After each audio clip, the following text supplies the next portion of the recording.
Disclaimer: views expressed are purely personal and not related to the employing organization. Ani Oka disclaimer. ఎక్కడికి వెళ్ళినా కూడా safety అనేది లేదు ఒక ఉమెన్ కి. మణిపూర్ లో అమ్మాయిని మొత్తం బట్టలు ఊడదీసి ఒక 40-50 మంది మగవాళ్ళు వాడి ఫోన్ చూస్తే మొత్తం అన్ని పార్నట్. దానికి ఎవరు కారణం?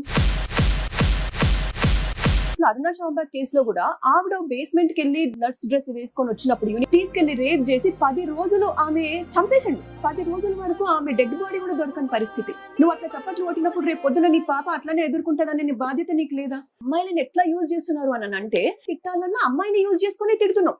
అంత దీనమైన స్థితిలో ఉన్నామా మన ఎడ్యుకేషన్ సిస్టమ్ ఏమైతుంది? ఎందుకంత ఫెయిల్ అవుతున్నాం? ఏ దేశంలోనైనా ఇట్లా ఉంటుందేమో నాకు తెలియదు. అమ్మాయితో ఎట్లా మాట్లాడాలి, ఎట్లా బిహేవ్ చేయాలి, ఎట్లా ప్రేమించాలి? From education system, from health system, from political system. నువ్వు ప్రాస్టిట్యూషన్ ని ఎందుకు వ్యతిరేకించలేదు? ఎందుకు పార్ ని వ్యతిరేకించట్లేదు? నువ్వెందుకు కూర్చొని చూస్తున్నావు పార్ ని? ఇంకొక వైపు ఏమో అమ్మాయిలు సేఫ్ గా ఉండాలి అని అంటే ఎట్లా సేఫ్ గా ఉంటారు అన్న ఉద్దేశంతోని ఆమెని రేప్ అండ్ మర్డర్ చేశారు అనేది. రేప్ చేసిన వాళ్ళు అక్యూజ్డ్ జైలుకి వెళ్ళి బయటకు వస్తే మనం దండలేసే సమాజంలో. రీసెంట్లీ కలకత్తా రేప్ ఇన్సిడెంట్ విషయంలో what do you feel is is definitely something that's not acceptable, but what do you feel are the root causes for it actually? So first మనం తీసుకుంటే ఏంటంటే, మనకి డాక్టర్లు క్యాడర్స్ లో ఉంటారు. ఓకే, సో ఫస్ట్ క్యాడర్ వచ్చేసి మనకి మెడికల్ కాలేజెస్ ఒక సపరేట్ ఇన్స్టిట్యూషన్, వెరస్ హెల్త్ కేర్ అనేది separate institution. So medical colleges అనేవి మనకి టెర్షియరీ కేర్ హాస్పిటల్స్ లాగా ట్రీట్ చేయబడతాయి. ఈ టెర్షియరీ కేర్ హాస్పిటల్స్ అనేవి ఏవైతే ఉన్నాయో అక్కడ మనకి టీచింగ్ అనేది జరుగుతుంది. టీచింగ్ జరిగేటప్పుడు మనకి ప్రొఫెసర్ క్యాడర్ ఒకటి, అసోసియేట్ ప్రొఫెసర్ క్యాడర్ ఒకటి, assistant professor cadre, resident cadre ఒకటి, స్టూడెంట్ క్యాడర్ ఒకటి ఉంటుంది. సో ఇవి various cadres in particular institution. ఇది ఏ మెడికల్ కాలేజ్లో అయినా కూడా ఇదే క్యాడర్ మెయింటైన్ అవుతుంది. సో ఇందులో మళ్ళీ డివిజన్స్ ఉంటాయి. అడ్మినిస్ట్రేషన్ డివిజన్ ఒకటి ఉంటుంది, వెరాజ్ ప్రాపర్ ఎగ్జిక్యూటివ్ డివిజన్ లాగా మనకి ప్రొఫెసర్స్ వీళ్ళందరూ కూడా ఎగ్జిక్యూటివ్ డివిజన్ లో వస్తారు. సో ఇక్కడ మనకి జరిగిన ఇష్యూ ఏదైతే ఉందో, కోల్కతా ఇన్సిడెంట్ ఏదైతే ఉందో, అది జరిగింది ఒక రెసిడెంట్ డాక్టర్ పైన. సో రెసిడెంట్స్ అనే వాళ్ళు ఏంటంటే 2 రకాలుగా ఉంటారు: junior residents, senior residents. Junior residents అంటే వాళ్ళు ఎవరు అని అంటే, పోస్ట్ గ్రాడ్యుయేషన్ ఎవరైతే చేస్తున్నారో, అంటే ఎంబీబీఎస్ తర్వాత ఇప్పుడు మనకి నీట్ ఇష్యూ అయింది, నీట్ ఎగ్జామ్ రాసిన తర్వాత ఎవరైతే ఎంబీబీఎస్ లోకి ఎంటర్ అవుతారో వాళ్ళు అండర్ గ్రాడ్యుయేట్ స్టూడెంట్స్. వాళ్ళ ఎంబీబీఎస్ కాలం 4 years ఉంటుంది. దాని తర్వాత 1 year ఇంటర్న్షిప్ చేయాలి. అంటే డిఫరెంట్ డిపార్ట్మెంట్స్ లో వాళ్ళని పోస్ట్ చేస్తారు. ఒక్క ఇంటర్న్ ఆల్మోస్ట్ ఒక 14 నుంచి 18 డిపార్ట్మెంట్స్ కి వాళ్ళని పోస్ట్ చేస్తారు. ఆ టైంలో వాళ్ళని జూనియర్ డాక్టర్స్ అని అంటారు. వేరే సీనియర్ రెసిడెంట్స్ అంటే ఈవెన్ తర్వాత వాళ్ళు మళ్ళీ నీట్ రాసి మళ్ళీ పోస్ట్ గ్రాడ్యుయేషన్ జాయిన్ అయ్యి వాళ్ళు డిఫరెంట్ బ్రాంచెస్ చూస్ చేసుకుంటారు. ఈ 14 బ్రాంచెస్ ఏవైతే ఉన్నాయో బేసిక్ బ్రాంచెస్, అవి ప్లస్ కొన్ని పారామెడికల్ బ్రాంచెస్ కొన్ని ఉంటాయి, అవి కూడా అవన్నీ కలిపి పోస్ట్ గ్రాడ్యుయేషన్ జాయిన్ అవుతారు. వాళ్ళని కూడా జూనియర్ రెసిడెంట్స్ అంటారు. దీని తర్వాత మనకి 1 year సీనియర్ రెసిడెన్సీ ఉంటుంది స్టేట్ మెడికల్ కాలేజెస్ లో. అదే సెంట్రల్ మెడికల్ కాలేజెస్ లో అయితే 3 years సీనియర్ రెసిడెన్సీ ఉంటుంది. సో ఈ 3 years junior residency plus 3 years senior residency, మొత్తం ఆల్మోస్ట్ ఒక 6 years రెసిడెంట్ డాక్టర్ లాగా పనిచేస్తే వాళ్ళు అసిస్టెంట్ ప్రొఫెసర్ కి అర్హులవుతారు. అయితే ఇప్పుడు మనకి ఇన్సిడెంట్ జరిగింది ఒక జూనియర్ రెసిడెంట్ డాక్టర్ పైన. ఎవరైతే 2nd year పోస్ట్ గ్రాడ్యుయేషన్ చేస్తున్నారో, ఎవరైతే చెస్ట్ మెడిసిన్ డిపార్ట్మెంట్ లో పనిచేస్తున్నారో ఆ పోస్ట్ గ్రాడ్యుయేట్ పైన మనకి ఇన్సిడెంట్ జరిగింది. ఇప్పుడు ఈ ఇన్సిడెంట్ జరగడానికి ఇమ్మీడియట్ కారణాలు కొన్ని ఉన్నాయి, వ్యవస్థీకృతమైన కారణాలు కొన్ని ఉన్నాయి. ఇమ్మీడియట్ కారణాలు చూసుకుంటే చాలా, అంటే ఏ పోస్ట్ గ్రాడ్యుయేట్ అయినా, ఏ జూనియర్ డాక్టర్ అయినా మనకి నైట్ షిఫ్ట్స్ అనే ఒకటి ఉంటాయి. రెగ్యులర్ గా మనకి ఎలా ఉంటుంది, మిగతా ప్రొఫెషన్స్ అన్నిట్లో కూడా షిఫ్ట్లు అంటే 3 షిఫ్ట్లు ఉంటాయి. అంటే 8 గంటల షిఫ్ట్, 8 గంటల షిఫ్ట్, 8 గంటల షిఫ్ట్, అట్లా 8 into 3 24 hours షిఫ్ట్లు ఉంటాయి. కొన్ని ప్రొఫెషన్స్ లో కొన్ని మరీ సెమీ స్కిల్డ్ అట్లాంటి వర్కర్స్ అయితే 12 గంటల షిఫ్ట్ ఉంటుంది వాళ్ళకి. పొద్దున ఒక 12 గంటలు, రాత్రి ఒక 12 గంటలు. ఈ మధ్య లేబర్ లాస్ అమెండ్మెంట్ అయిన తర్వాత 12 గంటల షిఫ్ట్ చేశారు. ఇది వరకు అయితే 8 గంటల షిఫ్ట్ ఉండేది. డాక్టర్ల విషయం వచ్చేసరికి ఎలా ఉంటుందనంటే, ఈ రోజు పొద్దున నేను 9 గంటల డ్యూటీలో జాయిన్ అయితే నాకు నైట్ డ్యూటీ వచ్చిందంటే ఈ రోజు నైట్ అంతా కంటిన్యూ చేసి, రేపు పొద్దున ఓపీ కూడా కంటిన్యూ చేసి, రేపు ఆఫ్టర్నూన్ 3 o'clock కానీ 4 o'clock కానీ నేను రిలీవ్ అవుతా.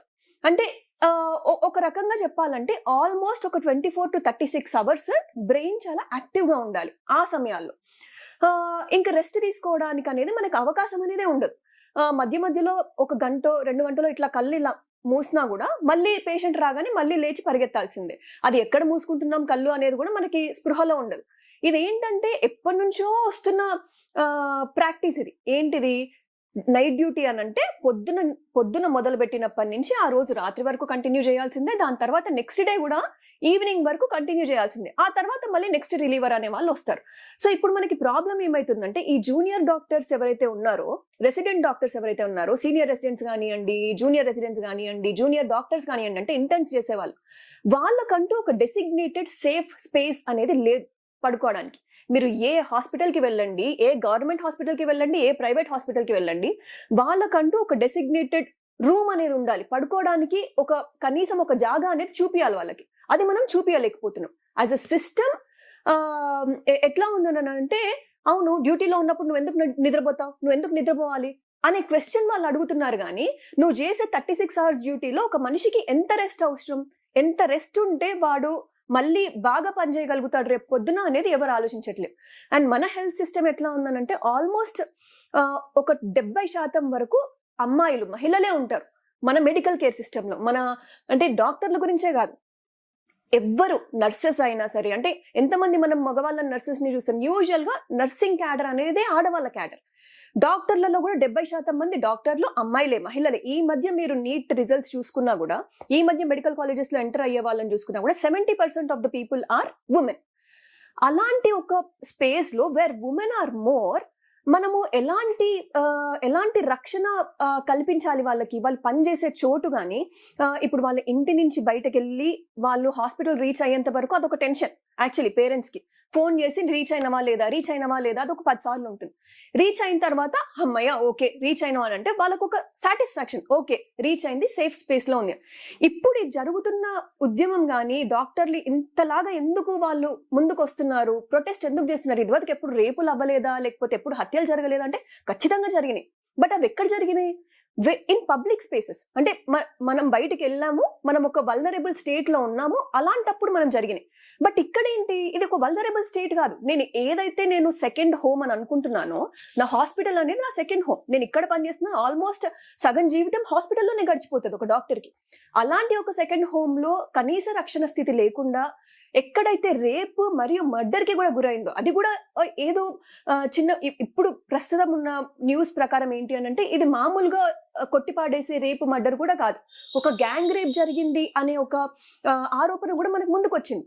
అంటే అంత హీన స్థితిలో మన హాస్పిటల్స్ ఉన్నాయా? కనీసం అనంటే ఒక 4-5 ఇన్వాల్వ్ అయిన చోట కూడా, అంటే అక్కడుండే సెక్యూరిటీ సిస్టమ్ ఎట్లా ఉంది? ఇప్పుడు కోల్కతా అనే కాదు, ప్రతి మెడికల్ కాలేజ్లో, ప్రతి హాస్పిటల్లో ఎక్కడా కూడా మహిళకి ఒక సేఫ్ స్పేస్ అనేది లేదు. మనం డాక్టర్కి అయింది కాబట్టి ఈ రోజు ఇంతలాగా మాట్లాడుకుంటున్నాం. ఎంతమంది నర్సులు సెక్షువల్ అబ్యూస్ అక్కడ ఫేస్ చేసి ఉంటారు హాస్పిటల్స్ లో? ఎంతమంది అంగన్వాడీ వర్కర్స్, ఎంతమంది ఆశా వర్కర్స్, ఎవరైతే మల్టీపర్పస్ హెల్త్ వర్కర్స్ ఉన్నారు, ప్రతి ఒక్కళ్ళు, ఎవరైతే హెల్త్ సెక్టార్ లో ఉండే అమ్మాయిలు ఎవరైతే ఉన్నారో వాళ్ళు ఫేస్ చేస్తున్న ఇబ్బందులు ఏవైతే ఉన్నాయో అవన్నీ కూడా దానంతటికి ఈ రేప్ అనేది ఒక పరాకాష్ట అన్నమాట. ఇంకా రేప్, దానిపైన ఇంకా మర్డర్ కూడా. సో కనీసం అంటే మానవత్వం అనేది లేకుండా మనుషులకి అది ఇది ఇమ్మీడియట్ కాజ్. అంటే ఇప్పటి వరకు మనం మాట్లాడుకుందంటే ఒక హాస్పిటల్లో అమ్మాయిలకి సేఫ్ స్పేస్ అనేది లేదు, నాట్ ఈవెన్ ఉమెన్. అసలు మగవాళ్ళకు కూడా, ఎవ్వరికి కూడా. ఇప్పుడు ఒక రూమ్ ఉంటుందండి, మీరు ఇప్పుడే గనక ఉస్మానియా జనరల్ హాస్పిటల్కి వెళ్ళి రెసిడెంట్ డాక్టర్స్ కి రూమ్ ఏది, ఎక్కడ పడుకుంటున్నారు అనేది డిపార్ట్మెంట్ వైజ్ కనుక్కుంటే ఒక్క 4 రూములు కూడా బయటికి రావు మీకు. ఉన్న రూమ్ నే షేర్ చేసుకోవడం, ఉన్న రూమ్ లోనే ఒక 5-6 బెడ్లు ఉంటాయి, ఆ 5-6 బెడ్లలోనే ఇష్టం వచ్చినట్టు పడుకుంటారు అందరు. టైం దొరికినప్పుడల్లా వెళ్ళి ఒక 5 నిమిషాలు ఇలా పడుకొని మళ్ళీ ఎవరైనా వచ్చి లేపగానే మళ్ళీ వచ్చి వెళ్ళిపోతారు. అంటే అది ఎట్లుంటుందంటే రూమ్ బోల్ట్ పెట్టుకోవడానికి కూడా ఉండదు, అలాంటి పరిస్థితి ఉంటుంది. ఈవెన్ నేను ఇంటర్న్షిప్ చేసినప్పుడు అదే పరిస్థితి ఉంది, నేను పోస్ట్ గ్రాడ్యుయేషన్ చేసినప్పుడు కూడా అదే పరిస్థితి. అంటే మనకి నైట్ డ్యూటీస్ ఉన్నాయి అని అంటే ఒక రూమ్ ఉంటుంది, ఆ రూమ్ లో పోయి నువ్వు పడుకుంటావా, నీ పని చేసుకుంటావా, అది నీ ఇష్టం, అది ఇంకెవరికి సంబంధం ఉండదు. వచ్చి లేపుతారు, కావాల్సిన వాళ్ళు లేపుతారు, కావాల్సిన వాళ్ళు ఏమో మొలెస్ట్ చేస్తారు, పోతారు. అసలు ఎవరు ఏం చేశారు అనేది కూడా అంటే మనకు అర్థం కాని స్థితిలో ఉంటాం ఆ టైంలో. అలాంటి స్థితిలో ఇప్పుడు ఆ డాక్టర్ ఎవరైతే ఉన్నారో తను ఒక సెమినార్ రూమ్ లోకి వెళ్ళి రెస్ట్ తీసుకుంటున్నారు. ఆ పాటికే మధ్యలో ఒక ఇంటర్న్ వచ్చి లేపి ఒక రిపోర్ట్ కి సంబంధించి తనని డీటెయిల్స్ అడిగి మరీ వెళ్ళున్నారన్న సమాచారం ఉంది మన దగ్గర. దాని తర్వాత 3 కి ఇంటర్న్ వచ్చి అడిగారు. దాని తర్వాత ఎంతసేపటికి ఇన్సిడెంట్ జరిగిందో మనకు తెలియదు. ఆ మధ్యలో గ్యాప్ లో ఎవరు ఎందుకు రాలేదు, రాకుండా ఏమన్నా చేశారా తెలియదు. సో బేసికల్ గా అక్కడ ఉన్న ఇమ్మీడియట్ కాజ్ ఏదైతే ఉందో సేఫ్ స్పేస్ అనేది మనము ప్రొవైడ్ చేయలేకపోవడం డాక్టర్స్ కి, అది ఒక ఇమ్మీడియట్ ఇష్యూ. ప్రతి కాలేజ్ లో లేదు ప్రతి హాస్పిటల్లో మనం అడ్రస్ చేయాల్సిన ఇమీడియట్ ఇష్యూ ఏంటంటే రెసిడెంట్ డాక్టర్, డ్యూటీ డాక్టర్ ఎవరైతే ఉన్నారో వాళ్ళకంటూ ఒక రూమ్ ఉండాలి. రూమ్ ఒకటే కాదు, దానికి అటాచ్డ్ వాష్రూమ్ ఉండాలి, బాత్రూమ్ ఉండాలి. ఏ హాస్పిటల్ కి తీసుకెళ్ళినా కూడా మనము ముక్కు మూసుకొని ముందుకు వెళ్లాల్సిందే అంతే. అంటే అక్కడ మనకి స్టాఫ్ ఎంత తక్కువ మంది ఉంటారని అంటే అందులో అసలు వాటర్ పోస్తారు, పొయ్యరు, డాక్టర్లకు ఒక సెపరేట్ వాష్రూమ్ ఉండదు. ఒక్కోసారి పేషెంట్లు ఏ వాష్రూమ్ లోకి వెళ్తారో వీళ్ళు కూడా అదే వాష్రూమ్ లోకి వెళ్లాల్సి వస్తుంది.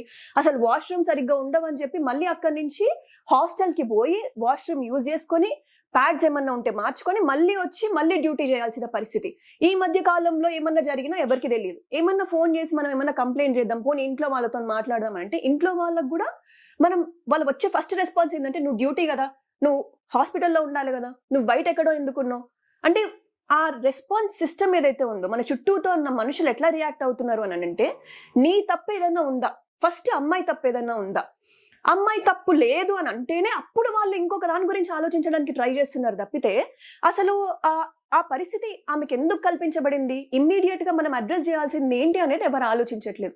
So this is the immediate cause which I feel that we have to address. అసలు మనకి రెస్ట్ రిక్వైర్మెంట్ ఎందుకు వచ్చింది? This is because of the 36 hour or 24 to 36 hour shift, which is kind of creating a situation where people expect to take some rest. Is there any logical or scientific reason or rationality behind this that you guys are being trained for this 24 to 36 hour window at a stretch?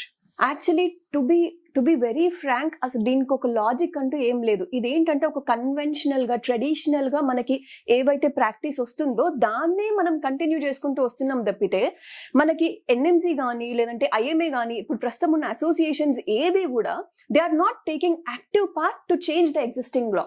ఇప్పుడు ఏంటంటే ప్రతి ఒక్కరికి తెలుసు 8 గంటల కంటే ఎక్కువ మనం పని చెయ్యలేము అనేది ప్రతి ఒక్కరికి తెలుసు. బట్ స్టిల్ ఇది ఇంకా కంటిన్యూ అవుతుంది ఏంటంటే ట్రెడిషనల్ సిస్టమ్ ని ఎవరు ఛాలెంజ్ చేయడానికి రెడీగా లేరు. వెన్ యు ఆర్ రియల్లీ అంటే రెస్ట్ తీసుకొని వచ్చి పని చేస్తున్న బ్రెయిన్ కిను లేదు కంటిన్యూస్ గా పని చేస్తున్న బ్రెయిన్ కిను చాలా డిఫరెన్స్ ఉంటుంది. అందుకని మనకి 8 గంటల పని దినం అనేది వచ్చింది. దాన్ని మనం పక్కన పెట్టేసి మనము ట్రెడిషనల్ గా వస్తున్న దాన్ని మనం ముందుకు తీసుకెళ్దాము, దీన్నే ఎట్లనో ఒకలాగా సాధించుకుందాం అని అంటే దీనికి ఎవరు అడ్వాంటేజ్ పొందుతున్నారు దీనివల్ల?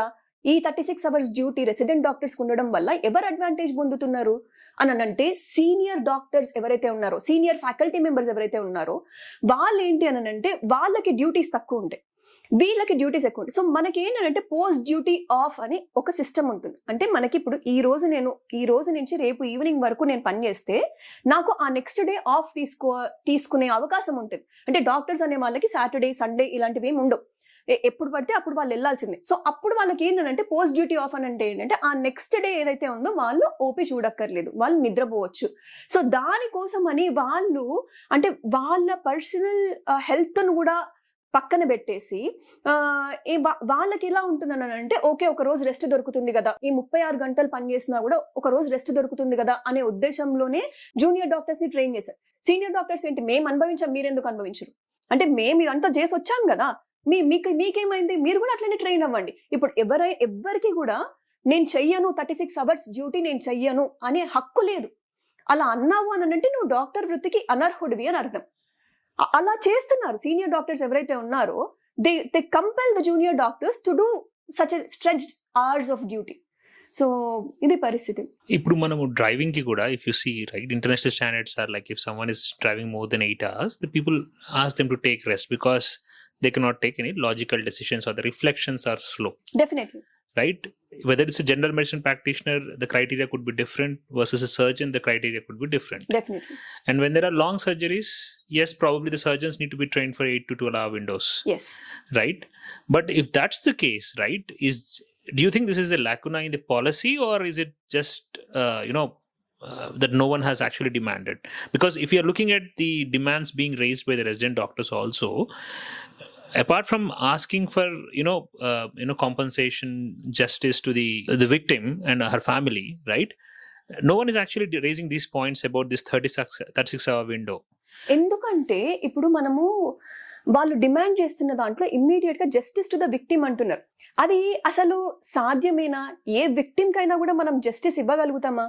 ఏ పరిస్థితుల్లో దాన్ని జస్టిస్ అంటాం? వాడిని రేపు పొద్దున ఎవరైతే రేప్ చేశారో వాడిని పట్టుకుంటారు, వాడిని చంపేస్తారు, అంత మాత్రం చేత విక్టిమ్ కి జస్టిస్ జరిగినట్ట? Whatever the protest which are happening, మహిళా సంఘాలు కానీ, లేకపోతే జూనియర్ డాక్టర్ సంఘాలు కానీ, లేకపోతే IMA కానీ ఇన్వాల్వ్ అయ్యి వాళ్ళు డిమాండ్స్ ముందు పెడుతున్నారు అని అంటే it is not about the justice to the victim only. అంటే ఆ విక్టిమ్ ఫ్యామిలీకి కానీ విక్టిమ్ కి కానీ జస్టిస్ కావాలి అని మాత్రమే కాదు, రేపు పొద్దున ఇలాంటి సంఘటనలు ఇంకా జరగకుండా చూడాలి, ప్రివెంట్ చేసుకోవాలి అని అంటే మనం ఎలాంటి మార్పులు చేస్తే ఇవి రేపు పొద్దున అవ్వకుండా ఉంటాయి. ఇది కదా మనకు మెయిన్ ఇష్యూ. సో ఎలా ప్రివెంట్ చేస్తామంటే దర్ ఆర్ సెవరల్ డిమాండ్స్. ఇది ఒకటే కాదు, అంటే మెయిన్ గా మనకి వినపడుతున్న డిమాండ్ ఇమ్మీడియట్ గా వీ వాంట్ జస్టిస్ అంటే ఆ జస్టిస్ లో కావాల్సింది ఏంటి అంటే మళ్ళీ మనకు ఒక 6-7 పాయింట్స్ ఉన్నాయి. వాళ్ళు డిమాండ్స్ ముందు పెట్టిన పాయింట్స్ లో అందులో ఒక పాయింట్ 36 గంటల షిఫ్ట్ అనేది మళ్ళీ రీఆలోచన చేయాలి, మళ్ళీ ఒకసారి మనం దాన్ని రీవిజిట్ చేసి మళ్ళీ కొత్త పాలసీస్ ఫ్రేమ్ చేయాల్సింది ఉంది అనేసి వాళ్ళు పెడుతున్న డిమాండ్ లో ఇది కూడా ఒక డిమాండ్. సో వాళ్ళు పెట్టిన డిమాండ్ లో ఒకటి ఫస్ట్ ఏంటంటే central law to protect health care professionals. So ప్రస్తుతానికి ఏదన్నా డాక్టర్ పైన వైలెన్స్ జరిగితే మనం కోవిడ్ టైంలో చూసాం, చాలా వరకు పేషెంట్స్ అగ్రెసివ్ అయిపోయి డాక్టర్లను కొట్టి, అంటే అలాంటి సందర్భాల్లో కూడా డాక్టర్లు ఏం చేయలేకపోయారు. అంటే మనకంటూ ఒక స్పెషల్ లా లేదు. అసాల్ట్ జరిగినప్పుడు మనము ఏ సెక్షన్ కింద ఫైల్ చేయాలి అని అంటే డాక్టర్స్ కంటూ ఒక సపరేట్ సెక్షన్ లేదు. So what they are demanding is ఒక సెంట్రల్ లా అనేది కావాలి against violence against doctors. So ఏదైతే ఎవరైనా సరే, మెన్ అయినా ఉమెన్ అయినా ఎవరైనా సరే వర్క్ ప్లేస్ లో వాళ్ళ కనుక వైలెన్స్ జరిగితే definitely there should be some ways to address it. So ఒక సపరేట్ లా అనేది వాళ్ళు కోరుకుంటున్నారు. ఇది వాళ్ళ first demand. Second demand safe working environment. ప్రతి హాస్పిటల్లో, ప్రతి టీచింగ్ హాస్పిటల్లో కానివ్వండి, లేదంటే సర్వీస్ హాస్పిటల్స్ లో కానివ్వండి, ప్రైవేట్ హాస్పిటల్స్ లో కానివ్వండి, ఒక సపరేట్ రూమ్ ఉండాలి, సేఫ్ రూమ్ ఉండాలి పడుకోవడానికి. అదొక సెకండ్ డిమాండ్. థర్డ్ డిమాండ్ అన్ని కేసెస్ లో, సెక్షువల్ హరాస్మెంట్ కేసెస్ లో కానీ, లేదంటే సెక్షువల్ అబ్యూస్ కేసెస్ లో కానీ ఫాస్ట్ ట్రాకింగ్ అనేది జరగాలి. మనకి ఎంత డిలే అవుతూ ఉంటే justice, that much is the justice denied అనేది వాళ్ళ థర్డ్ స్లోగన్. ఫోర్త్ ఏంటి? ఇన్ఫ్రాస్ట్రక్చర్ మనకి కావాల్సినన్ని వెంటిలేటర్స్ ఉండవు, కావాల్సినన్ని డ్రగ్స్ ఉండవు. దీని అంతటికి కారణం అక్కడ ఉండే డాక్టరే అన్నట్టుగా పోర్ట్రే చేయడం. అంటే ఒక సిస్టమాటిక్ ఫాల్ట్ ఉన్న చోట, where the system is not able to supply sufficient medicines, sufficient ventilators or sufficient ICU, ఆ కోపాన్నంతా కూడా డాక్టర్ కి డైరెక్ట్ చేస్తున్నారు తప్పితే సిస్టమ్ కి అగేన్స్ట్ గా డైరెక్ట్ చేయట్లేదు. So address that. మీరు ఎక్కడెక్కడైతే మనకి ల్యాప్సెస్ ఉన్నాయో, హెల్త్ సిస్టమ్ లో ల్యాప్సెస్ ఉన్నాయో, వెంటిలేటర్స్ తక్కువ ఉన్నాయంటే వెంటిలేటర్స్ తెప్పించండి, ICUs తక్కువ ఉన్నాయంటే ICUs బిల్డ్ చేయండి. మెడిసిన్స్ ఎందుకు అవైలబిలిటీలో లేవు అంటే ఎసెన్షియల్ డ్రగ్స్ అని మనం లిస్ట్ రాసుకున్నాం. అలాంటి ఎసెన్షియల్ డ్రగ్స్ ప్రతి ప్రైమరీ హెల్త్ సెంటర్ లో కానీ, సెకండరీ హెల్త్ సెంటర్ లో కానీ, ప్రైవేట్ హాస్పిటల్ ఎందుకు అందుబాటులో లేవు? సో ఇవి మనం అడ్రస్ చేయాల్సిన ఇష్యూస్. వాళ్ళు అడుగుతున్న ఫిఫ్త్ ఏంటి అంటే number of doctors. Duty hours ఒకటి 8 hours per day and number of doctors ని కూడా ఇంక్రీజ్ చేయాలి. ఒకవేళ నంబర్ ఆఫ్ డాక్టర్స్ ఇంక్రీజ్ చేశారు అంటే ఆటోమేటిక్ గా 8 hour షిఫ్ట్ వచ్చేస్తుంది. When there are less number of doctors, అంటే ఎప్పుడైతే మనకి ట్రెడిషనల్ గా ఎప్పటి నుంచో వచ్చింది, ఎందుకు అని అంటే తక్కువ మంది డాక్టర్లు ఉన్నప్పుడు they have to work for more time. That is what is the logic behind. But ఇప్పుడు ఎక్కువ మంది డాక్టర్స్ ఉన్నప్పుడు why don't you put this 8 hours shift in place and make them work only for 8 hours. So ఇది వాళ్ళ fifth demand. Sixth demand ఏంటి? Number of patients seen by doctor. So మన ఇండియాలో almost ఒక గవర్నమెంట్ హాస్పిటల్కి వెళ్తే 200 మంది పేషెంట్లను ఒక డాక్టర్ చూడాల్సి వస్తుంది.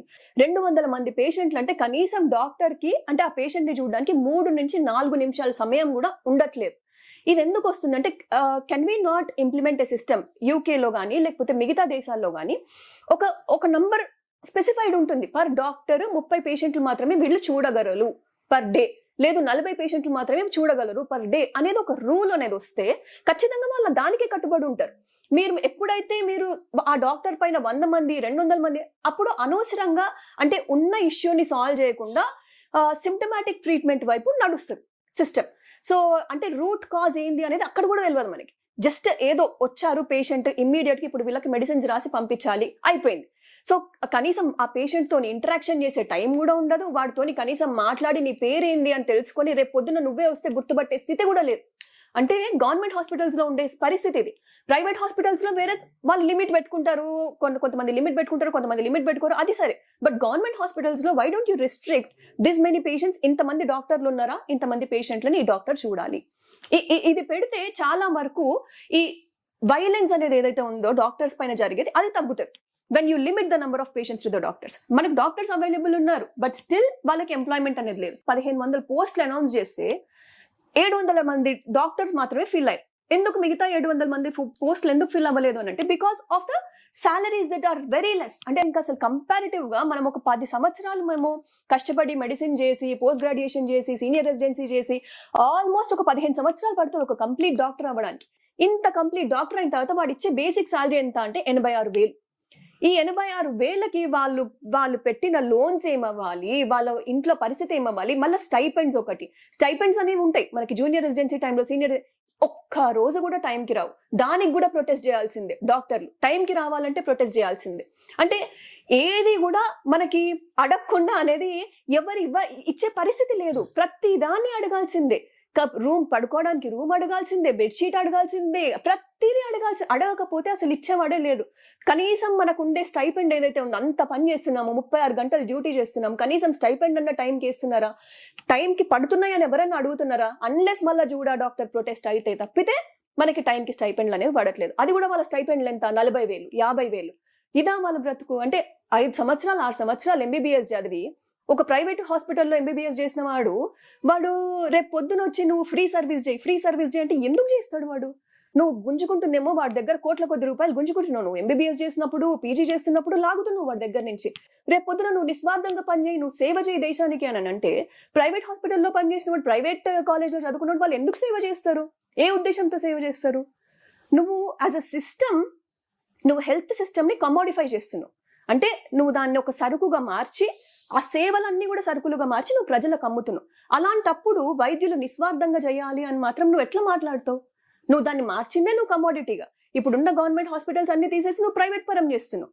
జెనరిక్ డ్రగ్స్ అన్ని పక్కన వెళ్ళిపోయినాయి, మొత్తం అన్ని ప్రైవేట్ కంపెనీస్ వచ్చినాయి, ఫార్మాసిటికల్ కంపెనీస్ అన్ని ప్రైవేట్ పరం అయిపోయినాయి. అంటే నువ్వు ఇప్పుడు ఇమ్మీడియట్ గా మనకి ఇప్పటికిప్పుడు ఎవరికైనా హార్ట్ అటాక్ వచ్చినా కూడా యశోదాకో లేకపోతే అపోలోకో లేకపోతే ఇంకొక హాస్పిటల్కో తీసుకెళ్ళిపోతే బతుకుతారు అన్న ఇది జనాల్లోకి నువ్వు తీసుకెళ్ళినావు. గవర్నమెంట్ హాస్పిటల్కి తీసుకెళ్తే నువ్వు చచ్చిపోతావు. అంటే అసలు కోవిడ్ టైంలో ఎట్లా ఉండేది పరిస్థితి? గాంధీ హాస్పిటల్కి వెళ్ళు నాయన అంటే నేను వద్దు, నేను ఇక్కడే చచ్చిపోతా, అక్కడికి పోయి చచ్చిపోను అన్న పరిస్థితి నువ్వు జనాల్లోకి తీసుకెళ్ళను. ఎందుకు ఇలాంటి పరిస్థితి వచ్చింది? Corporatisation of health sector. అంటే ఈ కార్పొరేటైజేషన్ ఆఫ్ హెల్త్ సెక్టర్ ఎంత ఇదిగా జరిగింది అని అంటే, మొత్తం అంటే ఈ సర్వీస్ మోటో అనేది దాంట్లో నుంచి మొత్తం సారమంతా తీసేసి కంప్లీట్ గా నువ్వు దాన్ని ఒక కమోడిటీ అనేలాగా చేసేసినావు. నువ్వు ఎట్లా అయితే పెన్ను కొనుక్కుంటావో, ఎట్లా అయితే బుక్ కొనుక్కుంటావో, ఎట్లా అయితే నువ్వు సినిమాకి పోయి డబ్బులు స్పెండ్ చేసి వస్తావో, ఇప్పుడు నువ్వు హాస్పిటల్కి వెళ్ళినావు అని అంటే నువ్వు డబ్బులు ఇస్తున్నావు. నేను హోటల్ స్టైల్ ఒక టీవీ ఉన్న రూమ్ ఎక్స్పెక్ట్ చేస్తాం. అంటే పేషెంట్ స్థితి ఎట్లా మారిపోయిందంటే, like he's a consumer, he's not anymore a patient. ఆ కన్జ్యూమర్ అనే దగ్గరకు వచ్చేసప్పటికి ఏమవుతుంది అని అంటే, ఒక స్వార్థపూరితమైన ఇది వస్తుంది. నేను డబ్బులు ఇస్తున్నా కదా, నువ్వు సేవ ఎందుకు చేయవు అని అంటే, అక్కడ ఉండే పరిస్థితి వాడికి అర్థం కాదు, వాడి హెల్త్ స్థితి ఏంటో వాడికి అర్థం కాదు, అక్కడ ఉండే ఎసెన్షియల్ డ్రగ్స్ ఏంటి, అవి ఉన్నాయా లేవా వాడికి అర్థం కాదు. నేను డబ్బులు ఇస్తున్నా, నువ్వు నాకు ఇది ప్రొవైడ్ చేస్తావా లేదా, ఇంతవరకే వాడి ఆలోచన. ఎప్పుడైతే నువ్వు ఆ సర్వీస్ మోటో అనేది ఈ హెల్త్ ప్రొఫెషన్ నుంచి బయటకు తీసి లాగి పడేస్తున్నావో, అప్పుడు ఆబ్వియస్ గా నీకు ఇవన్నీ వస్తాయి. సో ఈ కమోడిఫికేషన్ అనేది ఏదైతే ఉందో దీన్ని మనం అడ్రస్ చేయాలి. ఇది సిస్టమాటిక్ గా జరుగుతుంది, it's not a one time incident. So దీన్ని మనము ఇమీడియట్ గా అడ్రస్ చేయాల్సిన అవసరం ఒకటి ఉంది. అండ్ హెల్త్ కేర్ స్పెండింగ్ ఎంత? మన జీడిపిలో 2% కూడా లేదు. ఇప్పటి వరకు ఎన్నో ఆర్గనైజేషన్స్, ఎన్నో ఎన్జిఓస్, లేకపోతే ఎవరెవరైతే పాలసీస్ ఫ్రేమ్ చేస్తున్నారో ప్రతి ఒక్కరు రిప్రజెంటేషన్ ఇచ్చున్నారు గవర్నమెంట్ కి, హెల్త్ కేర్ స్పెండింగ్ అనేది ఇంక్రీజ్ చేయండి, 2% మనకు సరిపోదు. వేరాజ్ మీరు యుద్ధానికేమో లేకపోతే వార్ జరిగేటప్పుడు ఉండే సైన్యానికేమో 5%, 6% ఇస్తున్నారు. బేసిక్ హెల్త్ అనేది ఒక మనిషికి బేసిక్ నీడ్ కదా, దానికి మాత్రం మీరు 2% ఎందుకు ఇస్తున్నారు? దాన్ని ఇంక్రీజ్ చేస్తే ఆటోమేటిక్ గా పబ్లిక్ హెల్త్ కేర్ స్పెండింగ్ అనేది పెరుగుతుంది. గవర్నమెంట్ హాస్పిటల్స్ లో మీరు పెట్టండి, డబ్బులు పెట్టి సర్వీస్ ఇంప్రూవ్ చేయండి, డాక్టర్స్ కి సాలరీస్ ఇంప్రూవ్ చేయండి on par with other professions. Whereas ఇప్పుడు యూజువల్ గా డాక్టర్ టెండెన్సీ ఎట్లా ఉంటుందని అంటే, చిన్నప్పుడు బాగా చదివే వాళ్ళు యూజువల్ గా డాక్టర్ అవుతారు, అంత బాగా చదవని వాళ్ళు ఇంజనీర్లు అవుతారు. ఇది మన middle class mind set. So even ఆ డాక్టర్ అనేవాడికి కూడా ఎట్లా ఉంటుందంటే, లోపల నేను మా క్లాస్ లో అందరికంటే బాగా చదువుతా కాబట్టి నేను డాక్టర్ అయినా అన్న ఫీలింగ్ వాడుకుంటారు. కానీ వాడు ఒక్కసారి ఎంబీబీఎస్ ప్రొఫెషన్ లోకి ఎంటర్ అయిన తర్వాత వాడు ఎంతకాలం చదువుతూనే పోతుంటాడు, అంటే ఆల్మోస్ట్ ఒక 10 years వరకు వాడు చదువుతూనే పోతుంటాడు. ఇక్కడ ఆల్టర్నేట్ గా వీడి కౌంటర్ పార్ట్ ఇంజనీర్ అనేవాడిని తీసుకుంటే సేమ్ ఆల్మోస్ట్ ఈక్వల్ మార్క్స్ వచ్చో లేకపోతే ఆల్మోస్ట్ సేమ్ సిమిలర్ కంపాటబిలిటీ ఉన్న వాళ్ళని తీసుకుంటే వాడు 4 సంవత్సరాల్లో 10 లక్షల ప్యాకేజ్ తీసుకుంటున్నాడు, లేదు 20 లక్షల ప్యాకేజ్. అంటే వాడి బ్రెయిన్ కి తగ్గట్టుగా వాడికి రెమ్యునరేషన్ అనేది వస్తుంది. సో ఆటోమేటిక్ గా కంపారిజన్ అనేది వచ్చేస్తుంది డాక్టర్ కి. వీడేమనుకుంటున్నాడు, అరే నేను ఇంత చదివినా నాకు ఇంత తెలివి ఉంది అయినా సరే నాకు నాకు కంపెన్సేషన్ రావట్లే, అంటే నాకు సరైన గుర్తింపు రావట్లే, ఆర్థికంగా నేను మా వాడికంటే నేను వెనుకబడే ఉన్నా. నువ్వు ఆల్రెడీ సర్వీస్ అనే దాన్ని తీసేసినావు, దాంట్లోకి వెళ్ళి కనీసం వీడికి ఆ సంతృప్తి అయినా ఉంటుందా, ఆర్థిక పరమైన సంతృప్తి అయినా నువ్వు వాడికి ఇస్తున్నావా, అది కూడా ఇవ్వట్లేదు. సో ఇప్పుడు వాడికి ఏమవుతుంది, సొసైటీలో ఒక కన్ఫ్యూజన్. ఇటువైపు చూస్తేనేమో వాడి ఫ్రెండ్ ఏమో నెలకు 1 లక్ష రూపాయలు సంపాదిస్తున్నాను అంటాడు, వాడికి పెళ్ళైపోతుంటది, పిల్లలు అంటుంటారు, వాళ్ళ ఫ్యామిలీ ఎస్టాబ్లిష్ అవుతుంటది, వాళ్ళు ఒక ఇల్లు కొనుక్కుంటారు. అంటే ఇదంతా వాడికి ఒక కంపారిజన్ మార్క్ లాగానే ఉంటది కదా. అప్పటి వరకు 10th class లో చదివిన ఎవరైతే ఫ్రెండ్ ఉన్నారో వాడికి ఇదే ఉంటది బ్రెయిన్ లో. ఇప్పుడు వీడేమో ఎంబీబీఎస్ చేసినా కూడా వాడికి ఇంకా శాలరీ లేదు, పీజీ చేసినా వాడికి ఇంకా శాలరీ లేదు, రెసిడెన్సీ చేస్తున్నా వాడు ఇంకా స్టైపెండ్ కోసం ఎదురు చూడాల్సిందే. సో ఇలాంటి పరిస్థితి ఎందుకు కల్పించాలి మనం డాక్టర్స్ కి? మనము యాజ్ ఎ సమాజం మనం వాళ్ళకి ఎంతవరకు న్యాయంగా వాళ్ళకి కావాల్సింది మనం ఇవ్వగలుగుతున్నాం, అది మనం ఆలోచించాల్సిన సమయం. ఇప్పుడు any kind of sexual violence చూడడానికి what do you see as the main reason? So మనకి ఇండియాలో డేటా తీసుకుంటే యాక్చువల్ గా ప్రస్తుతం ఇప్పటి వరకు చాలా చాలా ఛానల్స్, మీడియా ఛానల్స్ చెప్పిన data, NCRB report, national crime bureau report ఏదైతే ఉందో, అంటే which is release officially by the government, వాళ్ళు చెప్పింది ఏంటి అని అంటే, ఒక రోజుకి ఆల్మోస్ట్ 80 నుంచి 90 రేపులు మన ఇండియాలో రిపోర్టెడ్ రేప్స్ ఉన్నాయి. అంటే ఒక గంటకు తీసుకుంటే 3 నుంచి 4 రేపులు. ఇప్పుడు మనం తీసుకుంటున్న ఇంటర్వ్యూ జరిగే సమయంలో ఆల్మోస్ట్ ఒక 3-4 రేపులు జరుగుంటాయి అవతల. అంటే మనము యాజ్ అ సిస్టమ్ మనం ఎక్కడ ఫెయిల్ అవుతున్నాం?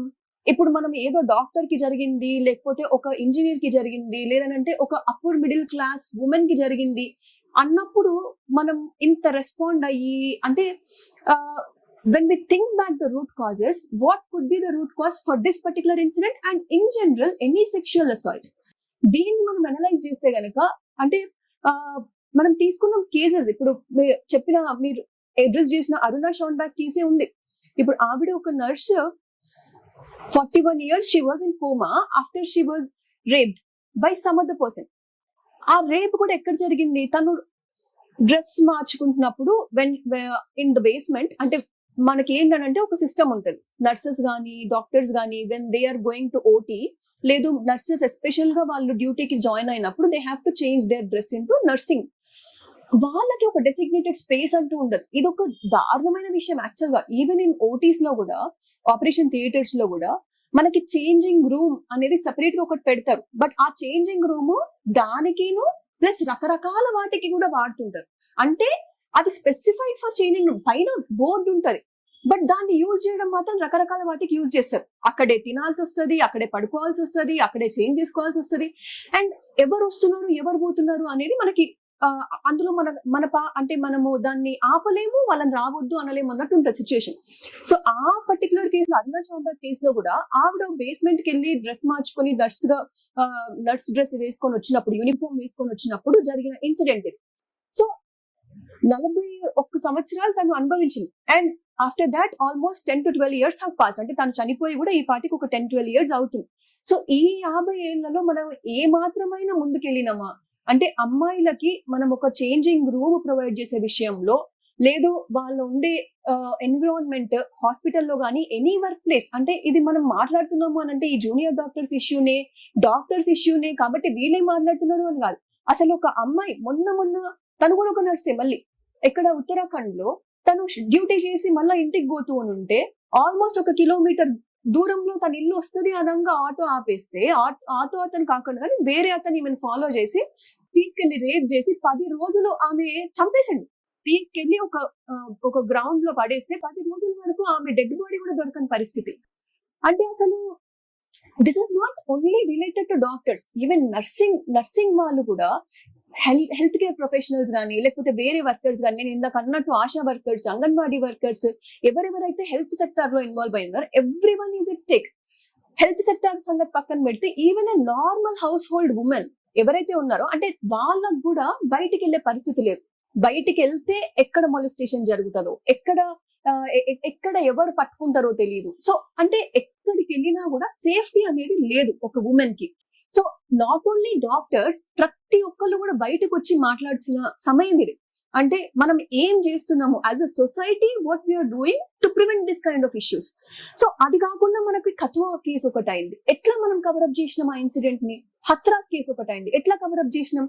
మణిపూర్ లో అమ్మాయిని మొత్తం బట్టలు ఊడదీసి ఒక 40-50 మంది మగవాళ్ళు ఆమె ఊరేగింపు చేస్తుంటే మనం ఏం రియాక్ట్ అయినాం as a society.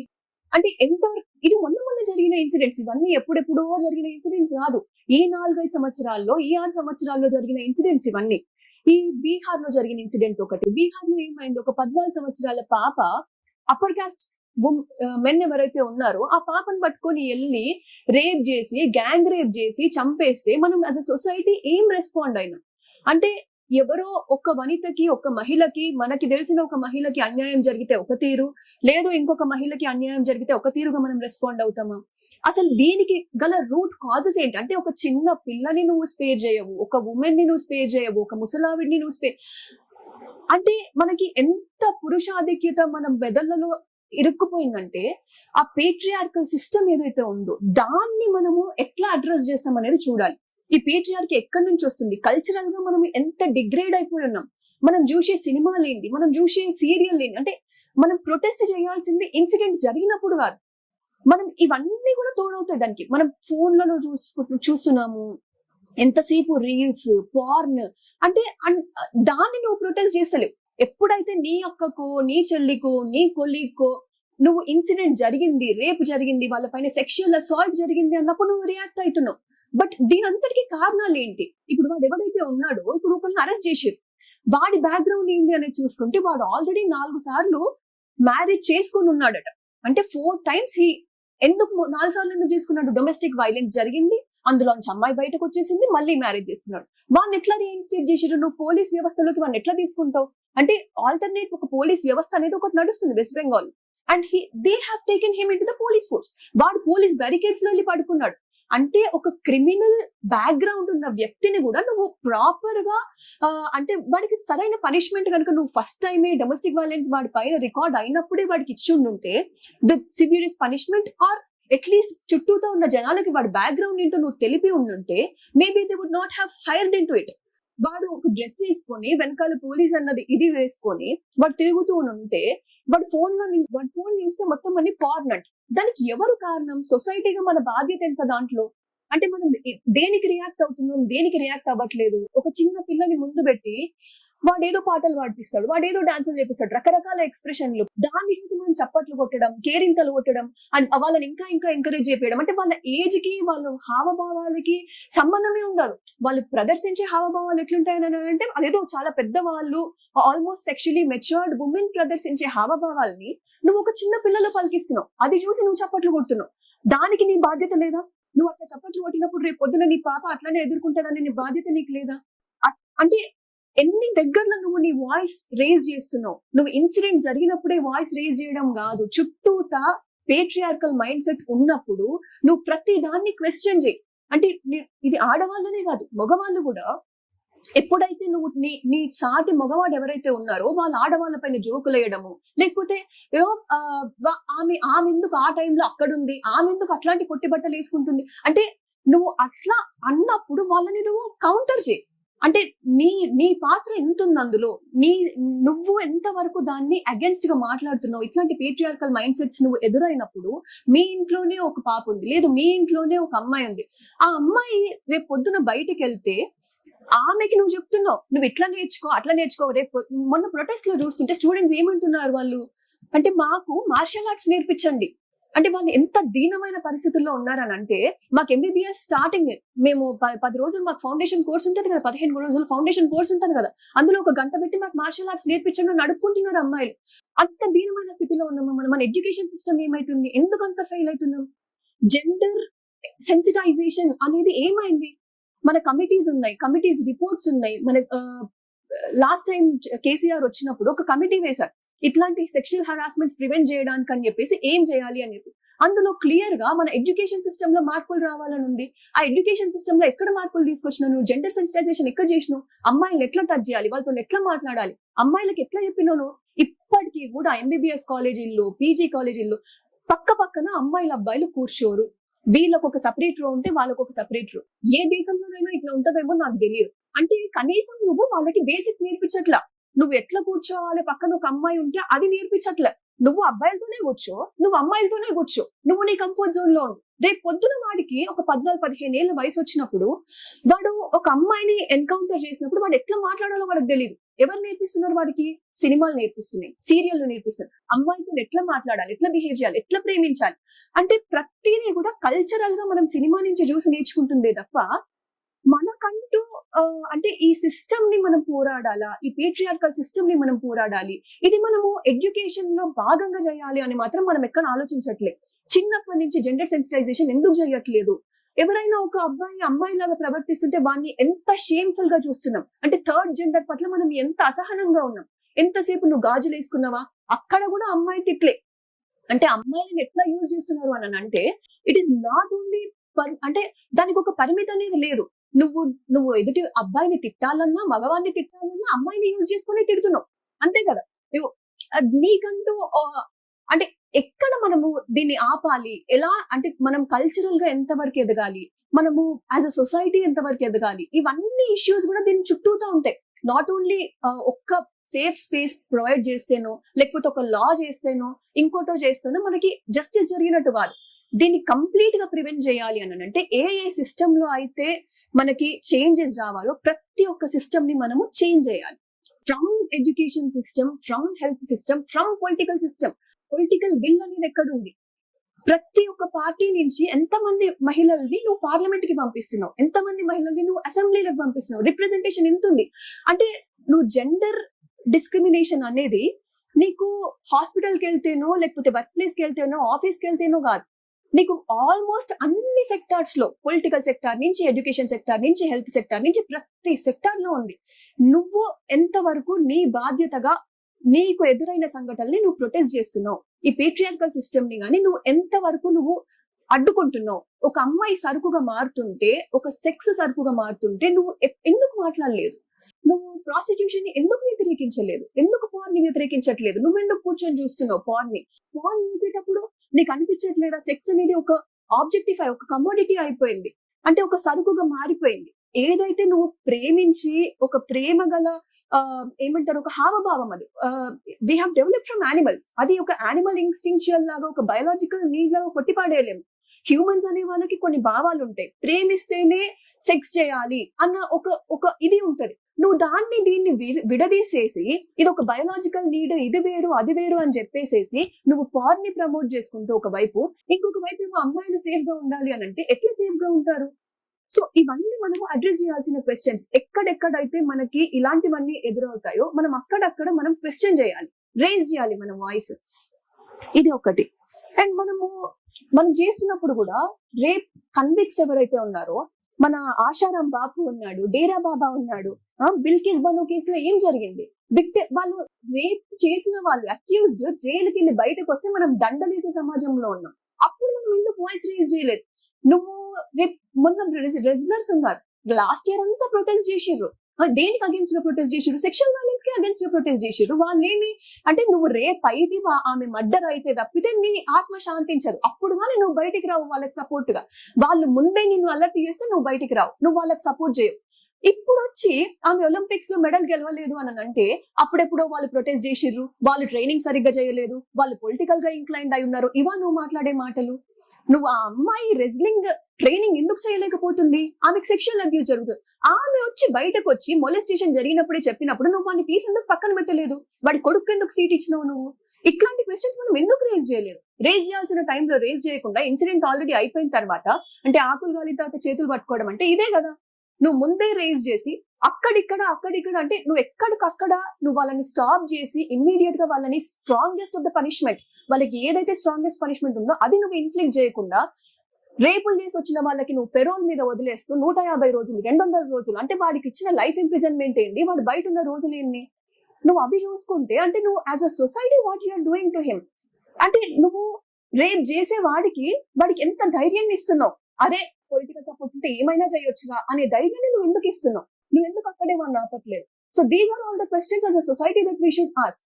So cultural లెవెల్లో కానీ, ఎడ్యుకేషన్ లెవెల్లో కానీ, లేదా హెల్త్ లెవెల్లో కానీ there have to be so many reforms which have to be done. Apart from gender sensitization, okay, the other angle that is coming out in this Kolkata rape incident is drug abuse. Exactly. Right? Yeah. And organized crime. Very good. Yeah. Both being run from the premises of the hospital. Right? And we also see that many of the doctors are actually chain smokers or alcoholics. I understand that the stress of the profession probably applies leads to that, right? But again, these are all addictions, right? So do you want to sensitize on that matter, especially focusing on the drug abuse? Definitely. ఇప్పుడు actual గా మనము ఎవరైతే accused ఉన్నాడో వాడి గురించి మనము ఎంత ఎక్కువ మాట్లాడుకుంటే మనకి అంత ఇన్ఫర్మేషన్ బయటకు వస్తుంది. అంటే ఎలాంటి వాళ్ళు ఇలాంటి నేరాలు చేయడానికి అవకాశం ఉంది. ఇప్పుడు వాడు చూసుకుంటే వాళ్ళు ఏమంటున్నారు, డ్రగ్ అబ్యూస్ జరుగుతుంది, కాలేజ్ లో డ్రగ్ అబ్యూస్ జరుగుతుంది అంటే ఇది ఒక వాట్సాప్ ఫార్వర్డెడ్ మెసేజ్ మాత్రమే, అఫీషియల్ గా ఎవరు కన్ఫర్మ్ చేయలేదు.